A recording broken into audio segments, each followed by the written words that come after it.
Hi friends, welcome to UVC మస్తీ. కొంగర జగ్గయ్య ఆయనకు స్వరం ఒక వరం. ఆ స్వరంలో రాజసం కొట్టొచ్చినట్లు కనిపిస్తుంది. ఆయన నటిస్తే నవరసాలు తలంచాల్సిందే. కంచు కంఠంతో ఆయన డైలాగులు చెబుతుంటే థియేటర్లు దద్దరిల్లిపోయేవి ఆ రోజుల్లో. ఒక్క నటుడిగానే కాదు, కవిగా, రచయితగా, విద్యావేత్తగా, జర్నలిస్ట్ గా, న్యూస్ రీడర్ గా, పొలిటీషియన్ గా ఇలా ఒకే వ్యక్తి అనేక రంగాల్లో పట్టు సాధించడం అంటే మాటలు కాదు. అది మన జగ్గయ్య గారికి సాధ్యపడిందని చెప్పొచ్చు. అయితే జగ్గయ్య గారు హీరోగా సినీ రంగ ప్రవేశం చేశారు. కానీ ఎంతో టాలెంట్, పర్సనాలిటీ ఉన్నప్పటికీ హీరోగా రాణించలేకపోయారు. దానికి గల కారణాలు, అసలు ఉపాధ్యాయుడిగా కొనసాగుతున్న జగ్గయ్య గారు సినిమాల్లోకి ఎలా వచ్చారు, రాజకీయాల్లోకి ఎలా వెళ్లారు, ప్రస్తుతం సినీ రంగంలో ఉన్న ఆయన వారసులెవరు, తెలుగు తెరకు జగ్గయ్య గారు పరిచయం చేసిన ఆ ఇద్దరు మహానటీమణులెవరు, ఇలాంటి విషయాలన్నింటినీ ఈ వీడియోలో చెప్పుకుందాం. స్కిప్ చేయకుండా వీడియో చివరి వరకు చూడండి ఫ్రెండ్స్. అలాగే మన ఛానల్లో చాలా మంది సినీ ప్రముఖుల గురించిన వీడియోలు వస్తూనే ఉంటాయి. మిస్ కాకుండా చూడాలంటే తప్పకుండా మన ఛానల్ ని సబ్స్క్రైబ్ చేసుకోండి. అలాగే బెల్ ఐకాన్ ని కూడా యాక్టివ్ చేసి పెట్టుకోండి ఫ్రెండ్స్. ముందుగా జగ్గయ్య గారి కుటుంబ నేపథ్యం గురించి తెలుసుకుందాం. కొంగర జగ్గయ్య గారు 1928 డిసెంబర్ 31న గుంటూరు జిల్లా తెనాలికి సమీపంలో ఉన్న దుగ్గిరాల దగ్గర మారంపూడి అనే గ్రామంలో జన్మించారు. వీరి నాన్నగారు సీతారామయ్య, తల్లి రాజ్యలక్ష్మి. వీరిది ధనవంతుల కుటుంబం. అందులోనూ ఒక్కడే కొడుకు కావడంతో చాలా గారాబంగా పెంచారు జగ్గయ్య గారిని. 5వ తరగతి వరకు సొంత ఊరైన మారంపూడిలో చదువుకున్నారు. ఆపై అక్కడ స్కూల్ లేకపోవడంతో 6వ తరగతి నుండి దుగ్గిరాల హై స్కూల్లో చదువుకున్నారు ఆయన. జగ్గయ్య గారి నాన్నగారితో సహా వాళ్ళ పూర్వీకులు నాటకాలు వేసేవారు తెనాలిలో. ఆ వాతావరణంలోనే జగ్గయ్య గారు పెరగడంతో నటన మీద ఆసక్తి వారసత్వంగానే వచ్చింది. 11 సంవత్సరాల వయసులోనే సీత అనే ఓ హిందీ నాటకంలో రామాయణంలోని లవుడి పాత్రను వేశారు జగ్గయ్య.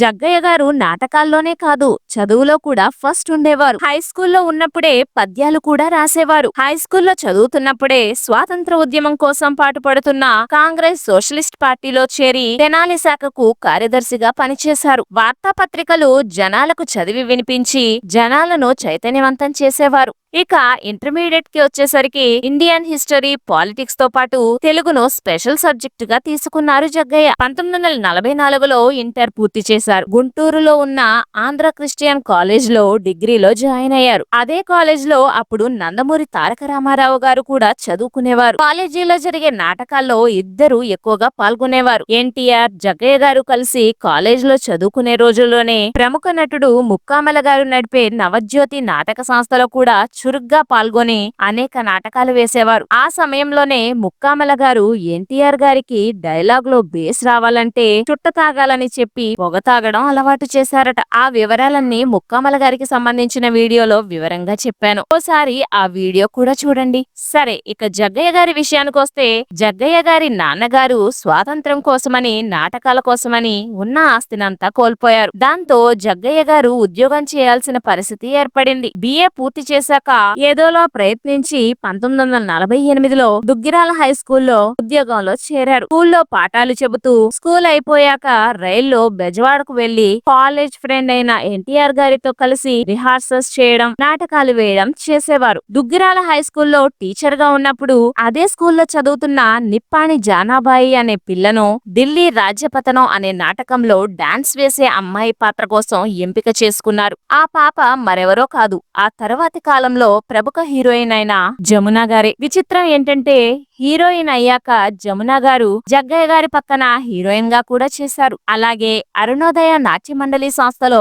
మరో చిన్న అమ్మాయి కూడా ఉండేది. ఆమె బాధ్యతని జగ్గయ్య గారికి అప్పగించారు. జగ్గయ్య గారు బలిదానం అనే ఆ నాటకంలో ఆ అమ్మాయిని నటిగా పరిచయం చేశారు. ఆ అమ్మాయి మరెవరో కాదు, మహానటి సావిత్రి గారు. అలా ఉండగా 1948లో ఆకాశవాణి రేడియో స్టేషన్ లో న్యూస్ అనౌన్సర్ గా ఆయనకు ఉద్యోగం వచ్చింది. ఓ పక్క ఉద్యోగం చేస్తూనే అక్కడ కూడా స్థానికంగా ఉన్న తెలుగు వాళ్లతో కలిసి నాటకాలు వేసేవారు. ఇలా నాటకాలు వేసుకుంటూ ఉన్న జగ్గయ్య గారు సినీ రంగ ప్రవేశం ఎలా జరిగిందో ఇప్పుడు తెలుసుకుందాం. దర్శకుడు త్రిపురనేని గోపీచంద్ గారు జగ్గయ్య గారికి స్నేహితుడు. 1951లో నీకు మంచి వేషం ఇస్తాను రమ్మని కబురు పెట్టడంతో ఆకాశవాణిలో సెలవు పెట్టి మద్రాసుకు వెళ్లి గోపీచంద్ గారిని కలిశారు జగ్గయ్య గారు. అక్కడ పేరెంటాల్ సినిమా కోసం జగ్గయ్య గారితో ఫోటోషూట్ చేశాక తర్వాత పిలిపిస్తామని మళ్లీ ఢిల్లీ పంపించేశారు. ఎన్ని రోజులైనా గోపీచంద్ గారి నుండి జగ్గయ్య గారికి పిలుపు రాలేదు. ఈలోగా జగ్గయ్య గారికి వివాహం అయింది. ఆ తర్వాత మళ్ళీ త్రిపురనేని గోపీచంద్ గారే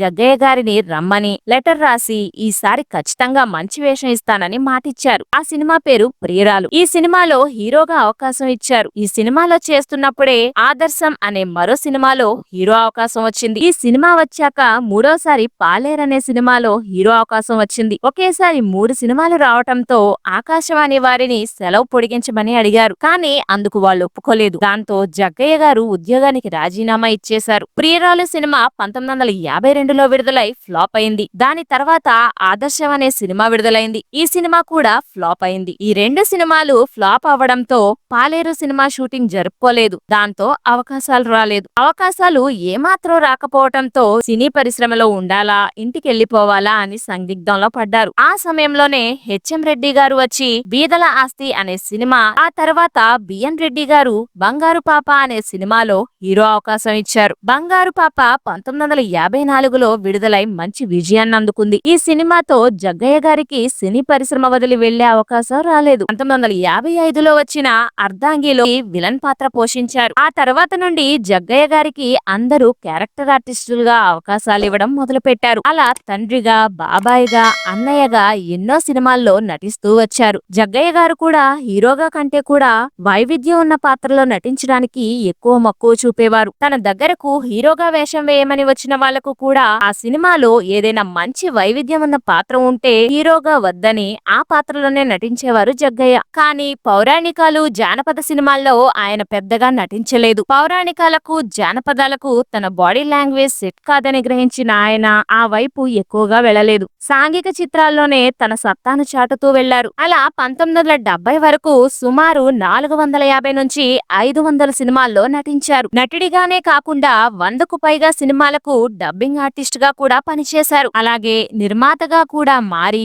1962లో పదండి ముందుకు అనే సినిమాని కూడా నిర్మించారు. తెలుగులో ఇదే తొలి రాజకీయ సినిమా. అంతేకాదు రాష్ట్ర ప్రభుత్వం నుండి 50,000 రూపాయల సబ్సిడీ పొందిన తొలి చిత్రం కూడా ఇదే. సినిమాల్లో బహుముఖ ప్రజ్ఞాశాలిగా తన సత్తా చాటిన జగ్గయ్య గారు రాజకీయాల్లో కూడా తన ముద్ర వేశారు. 1967లో ఆయన ఒంగోలు నియోజకవర్గం నుండి కాంగ్రెస్ పార్టీ తరపున 4వ లోక్సభకు ఎంపీగా ఎన్నికయ్యారు. భారత పార్లమెంటుకు ఎన్నికైన మొదటి సినీ నటుడు జగ్గయ్య గారే. సాహిత్యంలో కూడా జగ్గయ్య గారు తన ప్రతిభను చాటారు. జగ్గయ్య నోబెల్ బహుమతి విజేత అయిన రవీంద్రనాథ్ ఠాగూర్ రచించిన గీతాంజలితో పాటు అనేక కవితలను తెలుగు భాషలోకి అనువదించారు. అంతేకాక ఠాగూర్ రాసిన నాటకం సాక్రిఫైస్ ను తెలుగు భాషలో బలిదానం అనే పేరుతో అనువదించారు. ఇలా నటుడుగా, నిర్మాతగా, రాజకీయవేత్తగా, సాహిత్యవేత్తగా బహుముఖ ప్రజ్ఞ కనబరిచిన జగ్గయ్య గారిని భారత ప్రభుత్వం ప్రతిష్టాత్మకమైన పద్మభూషణ్తో సత్కరించింది. ఢిల్లీలోని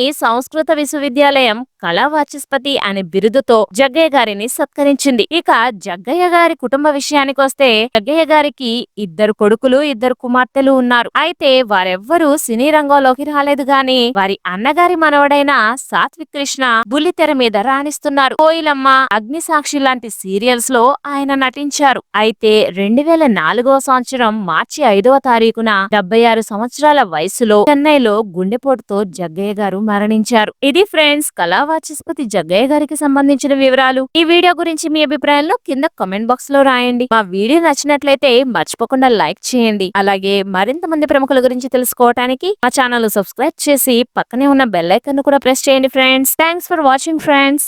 జై హింద్.